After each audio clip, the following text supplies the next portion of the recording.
The River and the Mountain. A cinematic, motivational essay by Minh Quang. Listen, the river does not fight the mountain. It finds a way through. By Minh Quang Lê. The birth of two forces. When the sky divided before time had a name, before the earth had a language, there was silence. And in that silence, two forces were born. One that flowed and one that stood still. The river was born restless, carrying the echo of the sky's first cry. It loved movement. It was made to explore, to find, to reach, to connect. The mountain was born from stillness, carved from the bones of the earth. It loves silence. It was made to anchor, to endure, to witness. They both looked up at the same stars, but lived in opposite ways. The river sang to the valleys, the mountain whispered to the heavens. Neither knew that one day destiny would draw their paths together, not as friends, not as foes, but as teachers of each other. Because life, like nature, always arranges meetings between opposites, so that each may reveal the other's truth. The clash of destiny. The first collision. When the river finally reached the foot of the mountain, it stopped for the first time in its life. Before it stood a wall of stone, silent and infinite. "Let me pass," said the river. "Not yet," said the mountain. The river roared in defiance. It gathered storms, thunder, and all its flowing strength. It hurled itself against the mountain again and again, trying to break through. But the mountain did not flinch. It simply endured. The river grew furious. "Why do you block my path?" The mountain replied, "Because your path is not yet ready." In its arrogance, the river believed that strength meant movement. But every collision only scattered its energy into spray and sound. It was loud, but it was lost. So the river retreated, wounded. And for the first time, it learned something deeper than speed. It learned the weight of stillness. 3. The lesson of time. The slow carving seasons changed. Rain fell, snow melted, the sun burned. The river returned, not with rage, but with rhythm. No longer crashing, it began to flow with intention. Each drop of water carried purpose, not pride. Each movement, no matter how small, carved a mark on the mountain's heart. Day after day, century after century, the river traced a line of patience across stone. And the mountain of that unmoving titan began to soften. Not in weakness, but in wisdom. Time, that silent sculptor, did what force never could. It turned resistance into passage. It turned defiance into grace. When the river finally found its way through, it did not shout. It simply flowed on, humbled, but undefeated. And the mountain, in its silence, bowed slightly to the persistence of water. The reflection.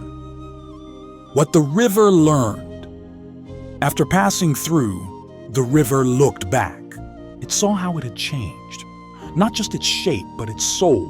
It had entered the mountain wild and impatient, but it left it calm and wise. And in that reflection, the river understood. It was never fighting the mountain, it was fighting itself, its own pride, its own haste, its own fear of stillness. Sometimes the things that stop us are not our enemies. They are mirrors, showing us what still needs to be refined within us. What feels like resistance is often redirection. When life blocks your path, it's not punishment, it's preparation. 5. The inner landscape, the mountain. Within every human carries a river and a mountain inside. The river is your passion, your dreams, your endless will to move forward. The mountain is your doubt, your fear, your comfort zone that refuses to change. Most people spend their lives as rivers that never rest, chasing, achieving, conquering, until they lose their reflection in the speed. Others hide as mountains, afraid to move, holding on to what is known, mistaking safety for peace. But life's art is not to be one or the other. It is to learn when to flow and when to stand still, when to speak and when to listen, when to fight and when to surrender, when to move and when to wait for the storm to pass. For even the mightiest river needs moments of stillness to see the stars reflected upon its surface.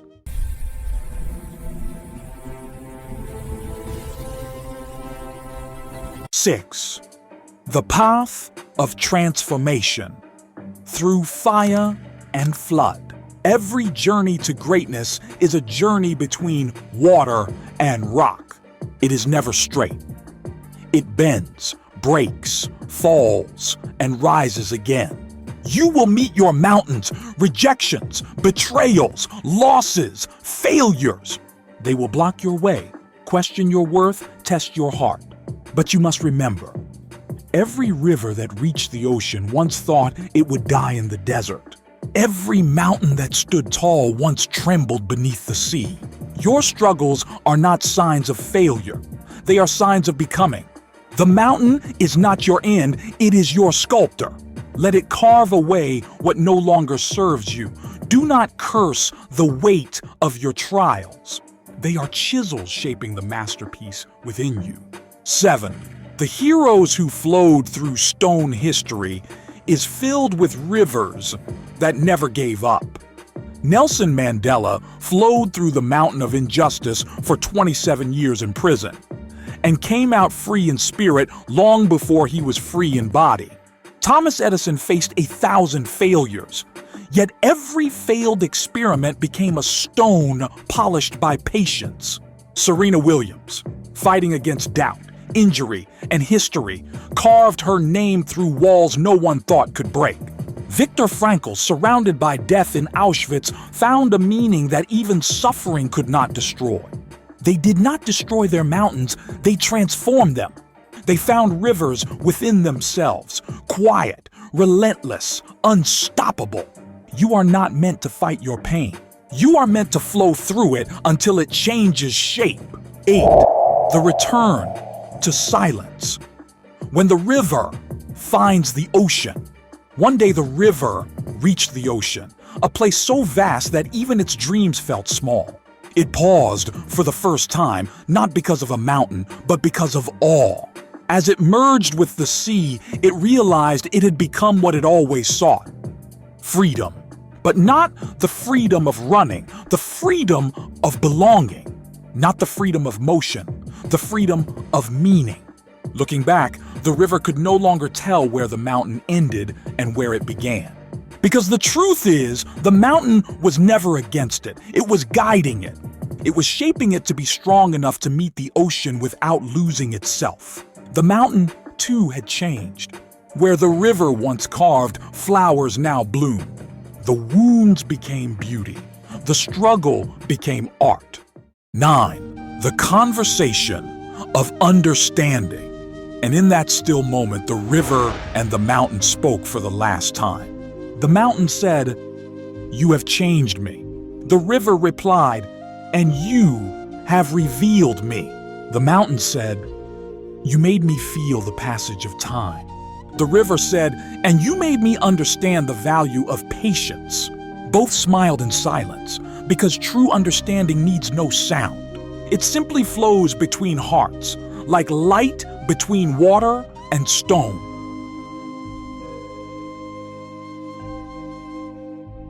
The human lesson: flow, stand, rise. So what does this story mean for us, the people who live between rushing and waiting? It means that your greatest enemy is not the obstacle. It is your reaction to it. The universe is not cruel, it is creative.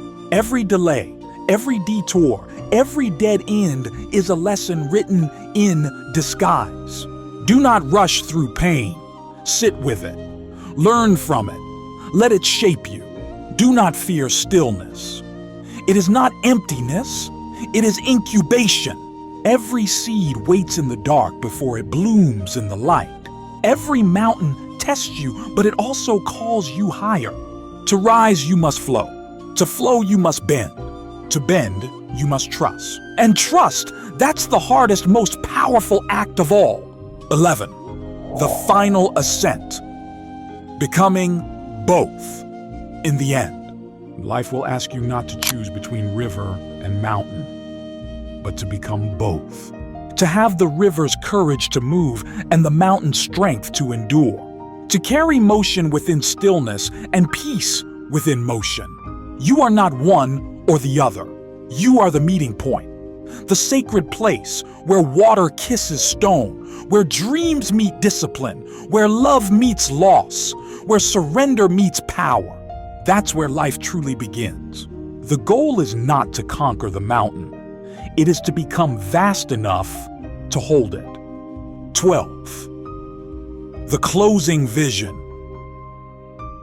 The light beyond the peaks. At sunset, the river glows golden as it touches the horizon. The mountain's shadow stretches long, reaching out to meet it.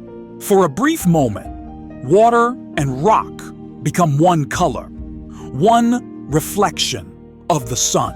That is the secret of existence. Nothing truly stands against you. Everything stands for you, to help you remember who you are. So when the next mountain appears, do not ask, why me?